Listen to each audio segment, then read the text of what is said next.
Give me that bass. Hit me with a bass. Hit me with the bass. Yeah, man, have you ever heard of Stanley Clarke? Yep.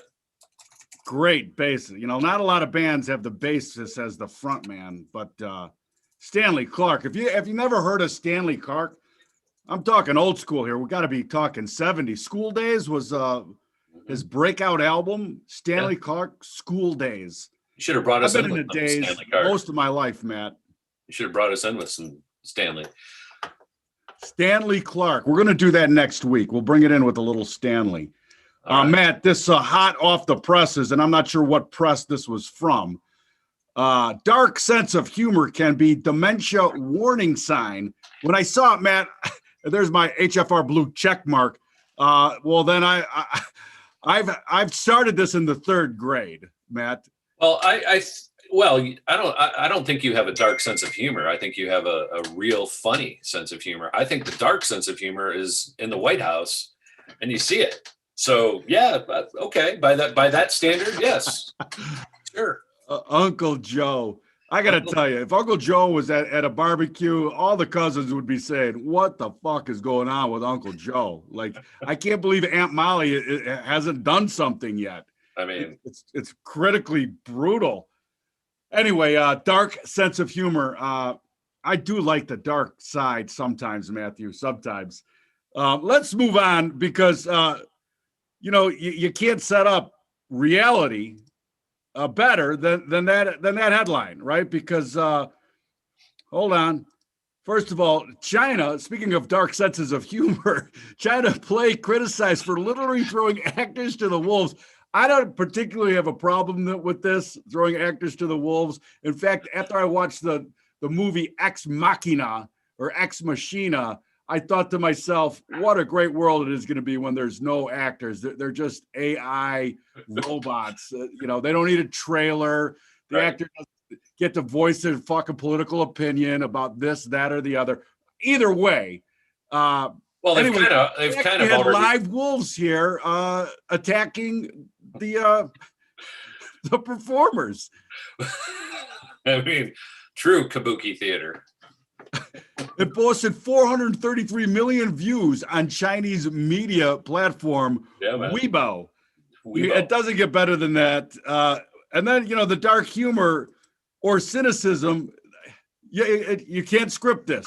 Wow, that's weird. A pill to treat COVID-19. The U.S. is betting $3.2 billion on it. We always say follow the money. And I thought this was just called ivermectin, but apparently there's no money in ivermectin, so they have to throw $3.2 billion at something other than a jab or ivermectin. I mean, just the amount of bags of money that are being thrown out windows it's silly, right? 3.2 billion.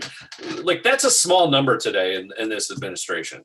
3.2. Let's come up 3.2 trillion billion. Let's just throw it out there and come up with hydro and ivermectin. It's already there. It's free. Go do it.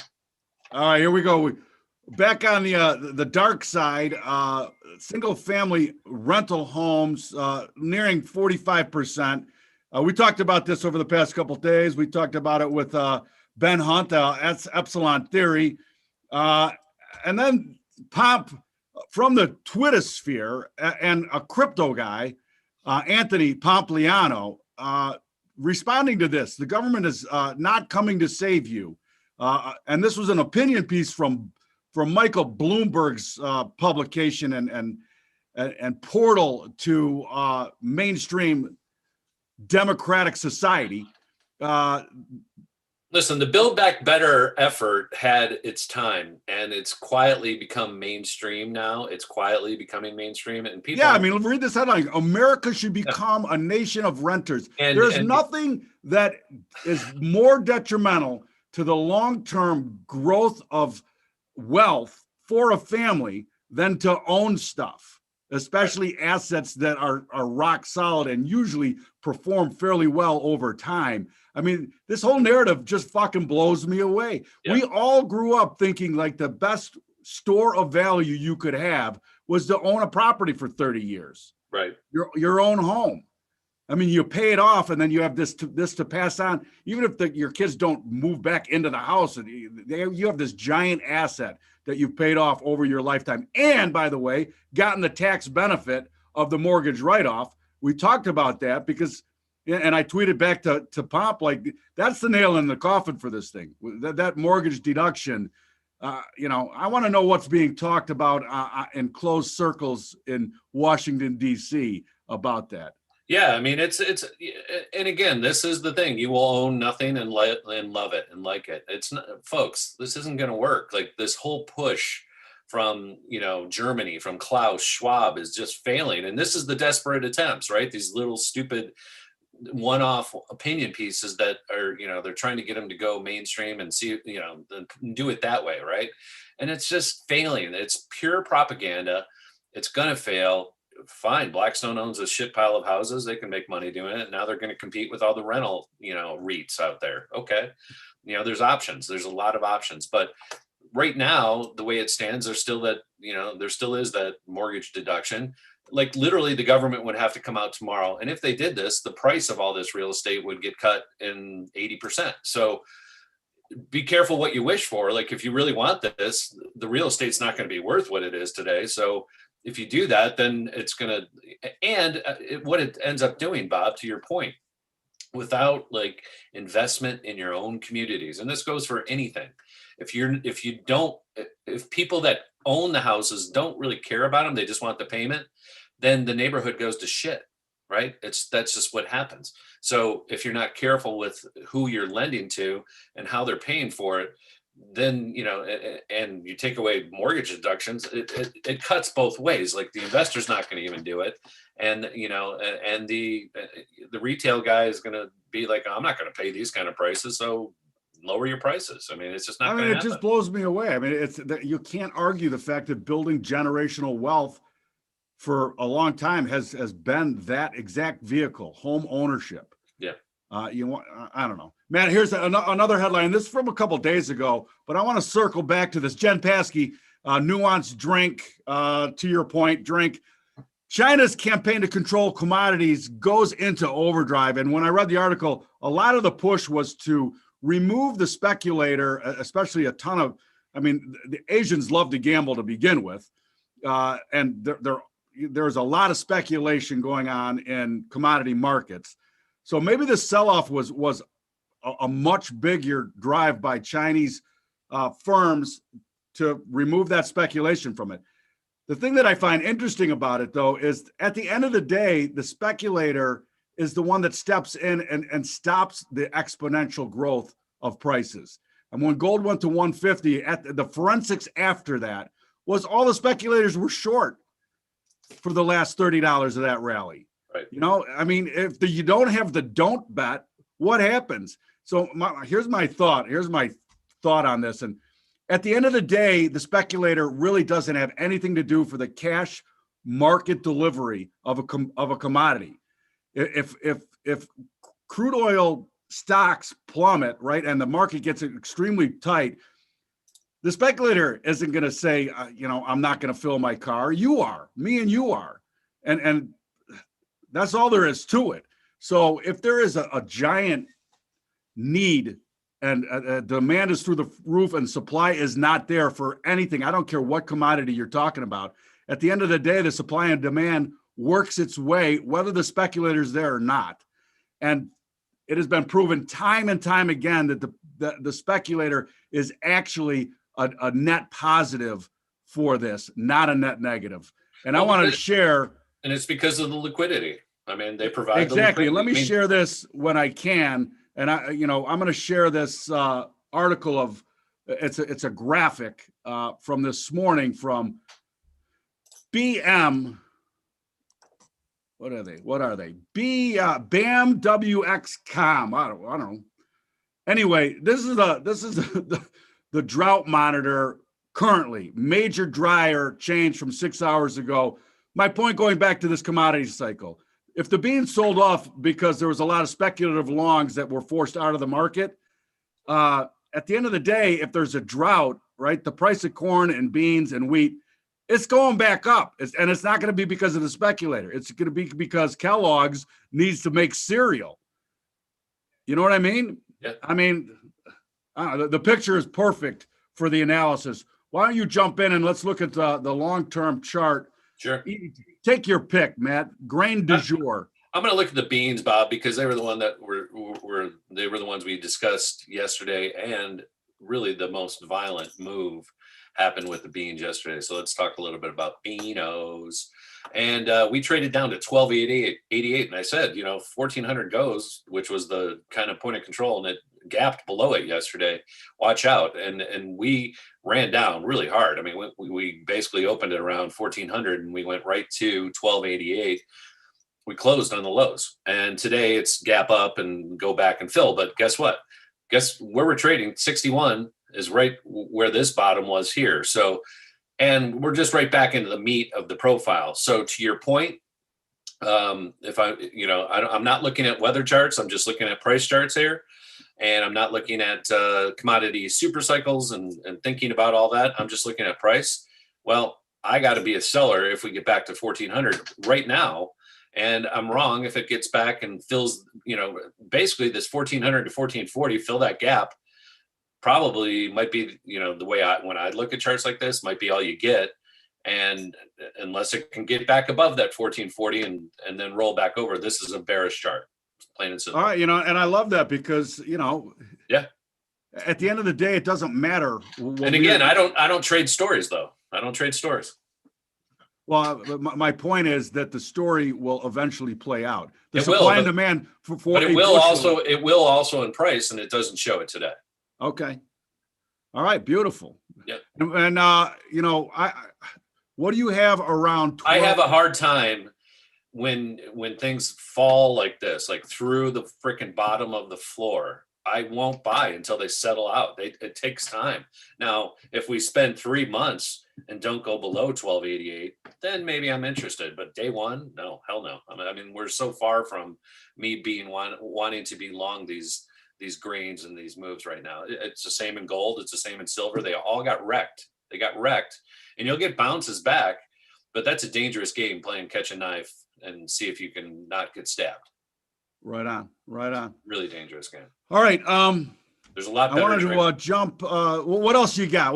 We got a shakeout here a little bit, anyways. And equities. Why don't we talk equities a little bit? Well, let me just talk about, since we're talking about commodities, let's talk about oil here. And it actually, had a pretty big sell-off yesterday. But interesting, today it got it all back, but it went right back to this level again. That's why you need to know these levels. So kind of the same picture here. If beans were to come back to that 14.12, I'd be a seller, just like you should be a seller of oil today, only on a trade back to that level. And sure enough, it goes to 71.60. It's already off 30 cents. We'll see how it closes. Got an hour and a half or so left in the ICE oil markets, but they continue to trade, as you know, into the close. It's interesting. And then the SPOOs today for me, Bob, are what I'm watching. Are we going to close below that 41.70 level? We've been talking about this, and that's about right where we're trading. We went down to 61 or so. It's been a total schmeeze today, and we had the lunchtime rally, which we usually get, and that's why that's a good time to reload a down trade or an up trade, is when it pulls back during that 9 to 11 here on the West Coast, 12 to 2, and just right on schedule here at 8:25 it rallies, and we got back up to got 16 points back. But this is not a strong looking chart again, right? It's just very ugly. It started selling off last night. Again, there's a lot of stuff going on in the world that's really not front and center. And I think at some point, and it's been showing up in the Dow, and we'll talk about the Dow here real quick, because it was down, I think, around 450 points earlier. And it sure was. And this is late. This is not a new. It's still down 460. This is not a new, a new piece of this move either. Recall, we were at 35,000. A little bit more than, I think we got even higher than that. Yeah, so we were at 35, and this bounce here only got us. So this was the warning sign for me, Bob. Is it rallied back just like the Nasdaq made a new high, the SPOOs made a new high. The Russell and the Dow have not made new highs, right? And so you have a 30 stock index, the Dow, and you have a 2000 stock index, the Russell. So very divergent paths. And now today we made fresh new, we're right there. We made new lows for the last almost 2 months. This is going back to mid-April. So 2-month lows in the Dow. Again, this is serious. This is a serious chink in the armor. This is down, from 35,000 twice, 2 times. And now we're back down here. So this is almost $2,000 off the high, which is around 7-8%. That's a pretty significant move. Goldman Sachs, by the way, I was looking at that this morning, quietly has sold off from 393 down here to 350. So again, that's about a 12% move. Significant. This is significant news, and nobody's talking about it. It's quietly happening, right? The distribution again. This is how it happens, slowly in the big names, and then you start. We've been talking about it in the small cap speculative names. How you have all these, parabola A type formations. Lumber today hit another new low. It's very depictive of how this stuff can happen. It's green for right now, but look at this thing. I mean, it fully retraced, Bob. It's back into the meat, and the right side is complete, and we're just back into this range, and we held there for a couple months. So if 800 goes, which we held here this morning, that could 830 or so, it could be really ugly for the lumber, which lumber always leads housing, always does. I think the blow off happened. Right on, Matt. Man, it's Father's Day weekend. I remember. What do you want to do for Father's Day? How about nothing? Yeah. How about nothing? How about I'm not a father on Father's Day? How about you give me a break from being a father on Father's Day? I don't know. That's my dark side again. How about you leave Bob alone? I want to be fucking left alone. I want Father's Day to be every day. So just appreciate me every day. We'll be on the couch, close the drapes, let me watch the U.S. Open. All right, that's what I want to do. Why? We got to do something. Let's build a tree fort. Fucking lumber's too expensive. Fuck the tree fort. Matt, let's talk crypto, because we got some juice today, baby. We got some juice in the crypto sphere. Hold on a second. I'm going to fucking do this right one of these days. Here. Oh, yeah.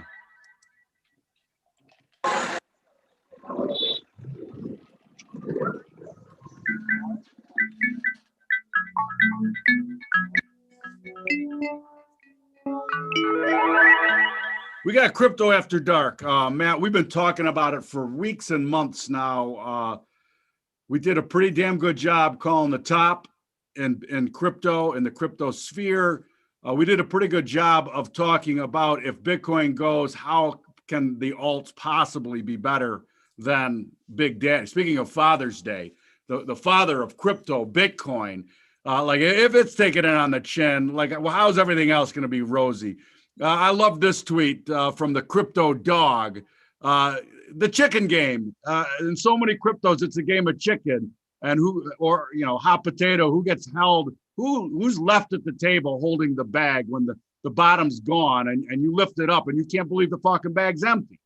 Like, anyway, I saw this, and then I saw a cartoon about our good friend, and I say that rhetorically, Mark Cuban, who was talking all things DeFi for months, and his DeFi token that he was invested, and they won't put a number on it, but apparently he's lost enough money that he's kind of lost his shit about this. Ooh, DeFi, this is fun. 35 billion % APY. And then he gets wrecked, Matt. It goes from over $60 to zero. And he is complaining, where are the regulators? I thought DeFi meant you don't need regulators. It's decentralized finance. The blockchain takes care of it. You don't need regulators. We can all work this out ourselves until you get wrecked. And then you want to know where the regulators are. It's not even ambiguous, Matt. It's irony. It's the irony of it all. Well, again, price discovery, Mark, and Mark's a good trader. Like, he should know more about that. But when you go all in on an illiquid market and you are the market, good luck. And I don't know all the particulars of it. I do know this: when he is screaming for regulators to protect him, maybe his homework wasn't solid. I don't know. Maybe the protocol that the Titan coin was on was not secure. For And sure, this has not happened. maybe I say you can't get out of the position because there's no liquidity. Let's just go with what it is. I'm fairly sure that they stole all the money. There was a back door, and somehow the money's gone. I don't know enough about it to be educated, other than to be dark about it. Hey, Bob, give me some price discovery on that. I want to see this picture because I don't follow it. This is out of my pay grade, illiquid vehicle that I would never trade. So why don't you tell me about it? Hold on, Matt. Matt, why don't you go to Bitcoin while I try to find the chart, and we'll talk about this continued rollover. Well, it's interesting, for me, Bitcoin, the same thing every week. Like you get the early animalistic pump on Sunday, Monday, and then the Cameron and Tyler Twinkletoes come out and say, "Oh, I told you," right at the high, 41,300. We were live when we hit that number 3 days ago. Matter of fact, on Tuesday we talked about it, and we're right back down to the week low. So bring it up so we can see it. Okay. I thought I had brought it up. I apologize. I was looking at the chart, talking over it. So yeah, we hit that 41,000. We were broadcasting Tuesday. Here we are Friday broadcasting. We're at the lows of the day. So if you sold that on that suggestion, you can take cover and you can take your 12, 13% profit here and have a great weekend. And for me, nothing has changed. I mean, now I just went to a 1 month view, right? We're in the bracket, Rob. How many times do we need to talk about this? It takes time. So the bracket is continuing 30,000 to 42. The next 12,000 comes from a break of that bracket. Until we break and close on a weekend, by a weekend, which, like we said, crypto never sleeps. But until that happens, we're in balance. Play ping pong. Don't get overexcited. Don't listen to the bullshit. Don't listen to the pump and circumstances that are just noise. They're noise. No, man, and I can't find a good. The best is like he said he got out in time, that he didn't take the hit. Well, there's a lot of ambiguity going on with this story. All I know it was at $62 and it went to zero. So be careful. We've talked about this from the very beginning on crypto. You have to understand what's the liquidity like in anything that you're putting money into. Like, how much can you deploy, not only getting in, but getting out? Like what is the getting out going to be for you? Right. Can you get out? Does a large investment, is it prohibitive to get in and get out? And that's why the father of crypto, Bitcoin, is a better bet for most people, because the liquidity is there. Let me just talk about this. Here's another perfect example, right? It's gotten awfully quiet in Doge land, and it's trading 29 cents. And after, this is a 1 month chart plus that we're looking at here. I don't want to be long this. And also it's very illiquid, Bob, especially to move a giant sum of money. I mean, let's talk real games of liquidity. Right. The SPOOs. And take a look at this chart on take a look at the 610. Like, okay, yeah, we went to 75 cents and everybody was they were all holding for $1, magic dollar, whatever that meant. Another 33%. Well, now from 29 cents, you need to go up, 3x to get your $1. So here it was 33%. Here it's 3x. Let's do the math for you, people. What's going to pump it up? You're going to get Elon on the blowhorn mic again. I mean, that's done. That one was played out. The Reddit bros have played the shit out of it. This and me, AMC and GME, and they're dead now. They're just slowly dying until each one of them has to take loss after loss because they're all long and they're all wrong. So it'll just slowly bleed off, just like it happens. So when the hype goes away, this is what happens. Like you're left holding the bag. You're literally left holding the bag. Unless you can have a hype machine going all the time and bring in volume, it's all about the volume, Bob. It doesn't matter what you're trading. It's illiquid. That volume is flatlined. It's dead. It's dead. And this is a 29-cent item. All these kids with their Robinhood and Coinbase shit accounts, they can buy it all day, and they can pay 6% on every transaction. What a deal. That's 6%. Good The Lord. greatest deal ever. 3% in, 3% out. I mean, you know, it's like being in the real estate business, being exactly owning a crypto exchange. All right, man. Let's do a look in on the leaderboard here for the U.S. Open. R. Henley, never heard of him. -4. What a round he had. Molinari, you know, I got to tell you, I'm rooting for Molinari. I would love to see him win it, right? You know, in our pools, like as an American can win, man, there is a lot of non-American, non-USAs in that top 20. Yeah, you got 40% of the top 10 are Americans right now, but we're just teeing off. They didn't finish yesterday's round. They had a couple guys stuck out on the course yesterday. They had to start today. So we're going to be delayed again, considering it's, a West Coast track and it's, already 10 o'clock and there's not a lot of scores on the board. That shows me that we'll be watching this at 5 o'clock West Coast time again. Prime time. I think they're holding it off for prime time East Coast viewing is what they're doing right now. And why not? That's the only game in town this weekend. Although we do have the Golden Knights going to Canada tonight. The border's closed still, but somehow they're getting in. The Canadians are hosting the Golden Knights. So that's also going on tonight. Game 3 last night. Did you see that, John? Was that Rom? No. Oh, over the tree. That's the kind of angle I would approach at it. Yeah, it's about, hey, you could hit a 280, maybe. Hey, man, on another note, I had my first physical I've had in fucking I don't know how long.